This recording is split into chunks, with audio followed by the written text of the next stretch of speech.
What's up, guys? It's me or Jimmy a Geek. So here is the phone. Yes, here is the Honor Note 10, and then I'm going to do a OTG test.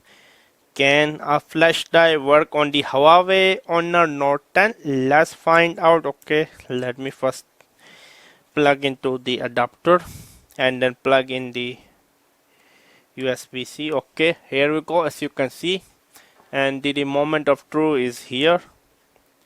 Okay, it's working. Let me see. Can you see? It's absolutely working. I'm really very much excited. It's working. It's working. You see, this is the internal storage. This is the SD card, and this is the USB flash drive. Let me open some sound. No.